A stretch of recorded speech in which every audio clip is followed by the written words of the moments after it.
Try nation সিরিজের নিজেদের তৃতীয় ম্যাচে আয়ারল্যান্ডের বিপক্ষে ড্রাইভিং সিটে অলরেডি বাংলাদেশ টস জিতে ফিল্ডিং করছে। শেষ খবর পাওয়া পর্যন্ত আইরিশদের রান 7 উইকেটে 163, 4 উইকেট নিয়েছেন মুস্তাফিজুর রহমান। বাংলাদেশ জার্সিতে 124তম ওয়ানডে ক্রিকেটার হিসেবে এই ম্যাচে অভিষেক হয়েছে বাঁহাতি স্পিনার সঞ্জামুল ইসলামের। ম্যাচের দ্বিতীয় ওভারেই আইরিশ ওপেনার পল স্টার্লিংকে 0 রানে আউট করেছেন পেসার মুস্তাফিজুর রহমান। এরপর একে একে ক্যাপ্টেন উইলিয়াম পোর্টারফিল্ড আর অ্যান্ডি বালবিরানিকে আউট করেছে টাইগাররা। 2 উইকেটই স্পিনারদের। পোর্টারফিল্ড মোসাদ্দেক সৈকতের শিকার, বালবিরানিকে ফিরিয়েছেন সাকিব আল হাসান। এরপর নিয়াল ওব্রেনকে নিয়ে 55 রানের জুটি গড়েন ওপেনার এড জয়েস। চোখ রাঙাতে থাকা আইরিশ পার্টনারশিপ ভাঙেন মুস্তাফিজ, পেয়েছেন নিয়াল ওব্রাইনের উইকেট। 20 রানের ব্যবধানে 4 উইকেট হারায় আয়ারল্যান্ড। ডেবিউ ম্যাচে ডেবিউ ওভারেই উইকেট পেয়েছেন বাঁহাতি স্পিনার সঞ্জামুল ইসলাম, নিয়েছেন এড জয়েসের উইকেট।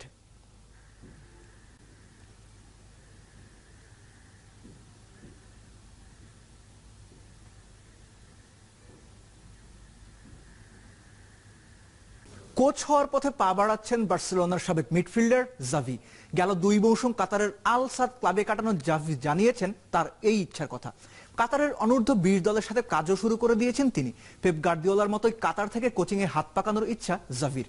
কাতারে থাকার সময়টা দারুণ উপভোগ করে জানিয়েছেন আসপারের একাডেমিতে ফেলিক্স সানচেজের কাছে হাতে খড়ি নেওয়া এখন একটা অসাধারণ ব্যাপার। পাশাপাশি যারা সন্দেহ করছেন কাতারের 2022 বিশ্বকাপ আয়োজনের ক্ষমতা আছে কিনা তাদেরকেও এক হাত নিয়েছেন জাভি। বলেছেন কাতারের বিশ্বকাপ প্রকল্পের পিছনে তিনি তার সবটুকু সামর্থ্য ঢেলে দেবেন। টি-20 ব্লাস্টের এই মৌসুমেও শাহিদ আফ্রিদির দলে ভিড়িয়েছে ইংলিশ কাউন্টি দল হ্যাম্পশায়ার। গেল মৌসুমে অলরাউন্ড পারফরমেন্স দিয়ে হ্যাম্পশায়ারের কর্তাদের মন জিতে নিয়েছিলেন বুম বুম আফ্রিদি। গতবারের প্রতিযোগিতায় 11টা ম্যাচ খেলে 191 রান, সাথে 9টা উইকেট পেয়েছিলেন আফ্রিদি। এছাড়াও 2011 মৌসুমে তিনি 42 বলে 80 রান করে প্রতিযোগিতার ফাইনালে উঠিয়েছিলেন হ্যাম্পশায়ারকে।